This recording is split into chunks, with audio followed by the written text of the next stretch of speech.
Welcome to another episode of our discussions where we talk about everything finance. But firstly, we must talk a little bit about the rugby. We have won the World Cup for the fourth time. Gents, we're still basking in the glory of the World Cup, and it was just amazing. 1 point yet again, 3 times in a row. So I think we all just need a little bit of a breather. And Cyril Ramaphosa last night announced actually that we are going to have a public holiday, but not now.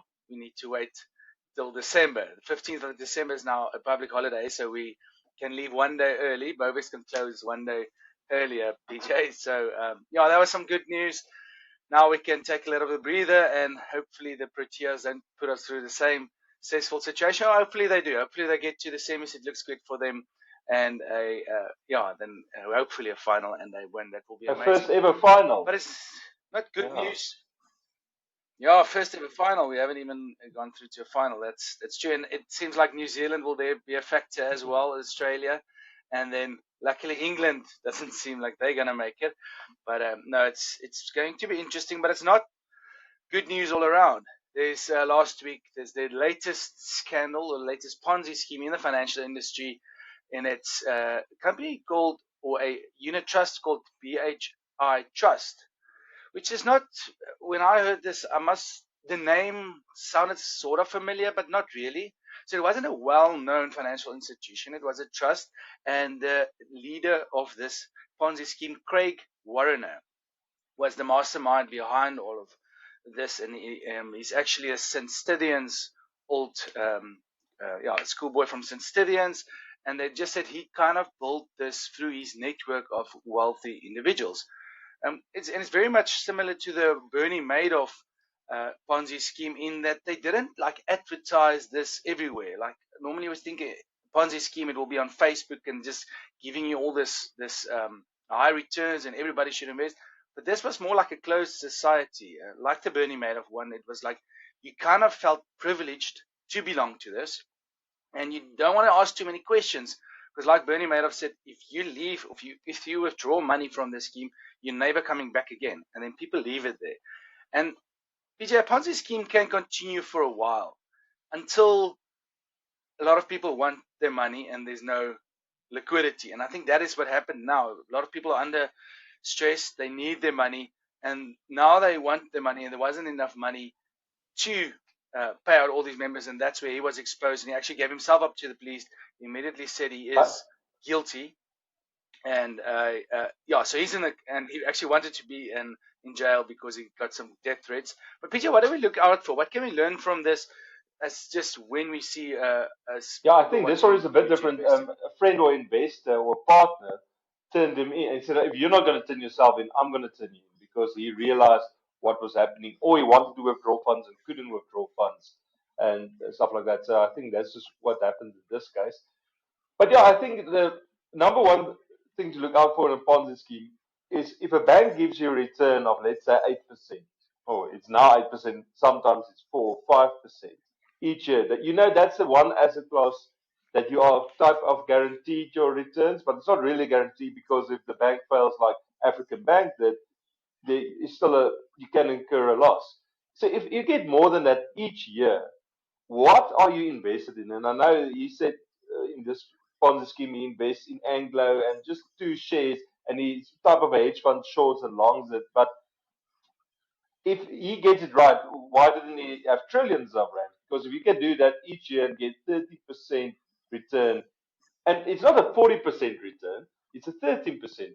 So that's why a lot of people didn't expect it was a Ponzi scheme because they know it's just good returns. But Benny Madoff did the same, just good returns, but they do take risk and there's a loss, and you can't do that every year. You can't get good returns every year. So when you see that, you know there's trouble.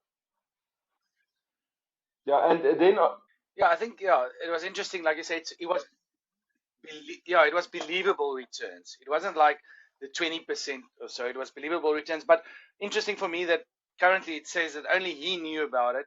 I think it's very difficult to run an operation like that. Only one guy knowing about it. We're quite early in the investigation. We'll see how many people also knew about it. How many people got made lots of money. We know advisors. There's been big commissions paid to yeah, certain advisors. So you must just see all of that and how it so, pans. So if you pay an advisor an really upfront see the fee of depth of 5%, this that's what it's talking in about, in and you take a investment. management fees because you have to live as well. So that return is actually closer to 15 or 6%. Now it sounds a bit outrageous. How did you get those returns? So it's quite easy. But a lot of investments, if you get a solid return, a lot of people say, if I get a fixed return, it's safe. It's not really safe. You can lose all your capital. So any investment, we see a lot of investments that give you that stable return. But if it gives you higher than a bank, you should know there's a risk involved in that. And a lot of people just see this stable return as no risk, and that's not true. Thank you, Vijay. Yeah, before I give over to you, Ruvan, so I think know what the investments you are investing in, and know the fees that's you are paying for that. Just know there's transparency. Ask your advisor, ask the person, what is the fee breakdown? Yeah, I think, Are we sorry, actually yeah, invested in, and sorry, just what on are that, my Bernie might risks have when I said there do was no fees. invest in this? Then you should Ruvan, also you're going worry to talk about because if someone he's got to, and he has yachts and everything, and he's got no fees on that. So yeah, that should worry you more when yeah there's no fees. Anyway, when there's no fees. Yeah, 100%. Ruvan, you're going to talk about the two-pot system. It's a regulatory change recently. Yeah, please share with us. Thank you, Jay. Yeah, so it's raining a bit at my home, so sorry for the slight sound that you'll hear. Just to close off with that as well, I think any investor should always use Google, check whether the company or the person that you're working with has any sort of paper trail online. I think that's quite a big no-no if you can't even find the person online. I myself checked online after this happened. I don't even know how this person looks. Um, there's no social media. There's no website of the BMI Trust. So it's quite difficult to actually get to know this person that you put your money with. So I think that's quite a big red flag as well. And remember that anytime that someone takes money from you, they should always be registered with the FSCA. The reason that you should be registered with the FSCA is because it provides recourse to investors. If money is lost or a person misrepresents himself as a financial advisor or an asset manager, whatever it might be, if they are not registered with the FSCA, you have no recourse. That person can run away with your money, and you will probably lose everything. Yeah, so that's just to finish that off. Now, obviously, I think my discussion isn't as exciting as the Be My Trust and everything that goes with that. And sorry for all the victims of that Ponzi scam. So I'm quickly going just into the proposed two-pot system. Initially, the effective date that was set out by Treasury was the 1st of March 2024. And there was quite an outcry from the pension funds industry, and also from SARS as well, saying that that might not be a date that they would be able to implement the system. So National Treasury actually, I think it was last week, gave a recommendation to make it the 1st of March 2025. So to give them another year to implement. So what does it mean? So the proposed two-pot system in South Africa, in the pension fund industry, aims to introduce a new structure for retirement savings. So under the system, individuals will have two separate pots or accounts for their pension funds. Now, that has actually now changed to three pots, but we'll get to that. So the first pot, known as the preservation pot, will hold the contribution made by the individual and the employer during their working years. This pot will preserve and keep retirement funds in. Now, before the 1st of March 2024 or now 2025, those funds will sort of be vested, and the investments made before that date will not be subject to these regulations. So that would be sort of the third pot. Now, the second pot, we call it the discretionary pot. This will allow individuals to make additional voluntary contributions not contributions, withdrawals, which will be more flexible, and they will have access to it before actually retiring. So the system aims to provide individuals with a bit more balance between long-term savings and short-term financial needs, but there are certain limits to what is proposed. So under the proposed legislation, that second pot, so the flexible pot, the discretionary pot, individuals will only be able to withdraw up to 25,000 Rand of their savings. So the two pots will be split from each other, the one being, like I said, the retirement pot, and the second being the discretionary pot, which you can withdraw from. And with that limit of 25,000. That 25,000 Rand, if you make that withdrawal, that will form part of your taxable income for that year. So, what is the point of this? They feel that this would deter individuals from cashing out. So, the two-pot system aims to deter individuals from cashing out of their retirement savings when they resign, and discourage workers from resigning to actually access that retirement funds. So, in especially in the COVID lockdown time, there was definitely individuals that literally resigned from their job so that they can access their pension or provident fund because they need that cash flow. And this proposal is obviously to deter individuals from making those withdrawals, and effectively starting over with their retirement savings, and then when they get to the age of 55 plus, after they are able to resign, they have no retire, they have no money, and they'll be living off the state, which is obviously not going to be possible. So yeah, that's in short what has been Thank the you. proposal. There's still a Yeah, I few just want things to that touch on it. I I'm not think going will to talk probably about much change of in the that. next 2 years, Too and one of interesting them topics is that we're going going to to be talk the about. implementation date, I remember the 1st when of I March started in the 2024, industry probably 11 moving to years the ago. 1st of We March started talking about 2025. retirement reform. Thank So you. it takes a long time, but it happens slowly. So I know what I want to do is I just want to let people, like you say, not be so dependent on the state, and also make it easier. I know when it was also preservation from pension funds, retirement annuities, and it was different rules, but they tried to make it easier that everything is the same now. The retirement annuity, you can see it with where they're going with this. A retirement annuity, you can only take a third on retirement. And this is where they want to go with this as well. So I think it's good for industry. It's an admin nightmare for the administrators now to have three pots.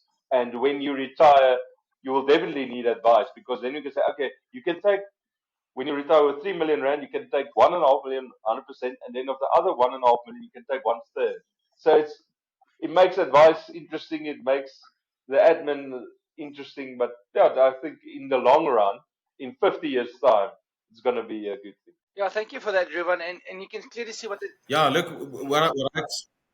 sorry, Joe. what they are trying. Sorry. So Yeah, I oversimplified it. Yeah. Sorry. go for it. I oversimplified it now, but there are many, many moving parts. I only went into maybe three of the key points, but there are probably 50 plus key points in terms of regulation, in terms of limits, exclusions, what type of benefits certain individuals will have over 55 and under 55, because that will also be split after the 1st of March. So there are many, many moving parts. So when that time comes, I think it's quite important, if you are looking to retire in the next few years, to definitely look at that retirement planning and see a professional. Yes, yeah, I think planning definitely is going to be more important. Once again, this isn't advice. This is just general comments we are making. You need to speak to someone for you and your personal advice. But PJ, it kind of was necessary because we deal with a lot of companies' pension funds, and it is tricky to cater for all levels. I mean, get the people that barely can get by at the bottom, who retirement saving is not, it's not high on their priority list. They need to live now, and Ruvan, like you mentioned, then they rather leave their job to get access to that money. And then you've got more like the management, will be well looked after in for retirement. So it's difficult to really to serve the needs of everybody. But it is also difficult with the regulations now. It's going to come to the administrator and the advice. We're setting up a fund now, and just to choose whether it's a pension fund or a provident fund. Yes, going forward it will be the same, but if you now need to transfer existing companies' assets to that fund, there's other regulations as well, because you don't want to transfer a provident fund to a pension fund, because then the rules will change and they lose that right to be able to have access. So once again, there's so many moving parts, like Ruvan mentioned. You have to take it case by case, and that is obviously where an advisor can and should assist you and know all these moving parts. Gentlemen, is there a final comment from your side? Otherwise, thank you very much. Let's enjoy the week and go Proteas. We are behind you all the way, and yeah, all the best for the weekend. Thank you, Joe. Just a final comment from me. The two-part system is looking to sort of preserve the retirement funds of individuals in South Africa. But what is the problem? The problem is not. That's probably also not going to solve the problem. What is the problem? The problem is us as investors in South Africa. We don't invest enough money into our own retirement. That is the problem. That is the biggest problem in the industry. So this sort of begins to look at how to solve these problems, but it does not solve the problem. There's a much bigger problem. Is our people not investing enough money towards their own retirement? And then and I'm not even talking about people that are really poor. I'm talking about people that earn good incomes, that have good jobs, that have professional careers. They do not put enough money away for their own retirement, and then they start living Ruvan, off I their think kids or whatever that's it part might be. of So the the retirement biggest reform. I problem know a is few years ago they said they're going to make it not going compulsory to for be every sort employer of to invest into solved by the retirement two-pot funds. So I system or the think, proposed two or again, three-pot this, system, we but see the how long problem it is takes. not But investing maybe in enough 10 money years' time, looking even if after you have a your own company retirement. with That to 5 me is the employees, you problem. will be compulsory to have a retirement fund. So that's what was proposed. Again, logistically, how they're going to make it work. But I think they want to, on your point, want to make a difference on that. Thanks. There you have it. You've heard it here. Go and save more for retirement. Make that calculation and make sure that you are well looked after into your retirement. All the best. Enjoy the weekend.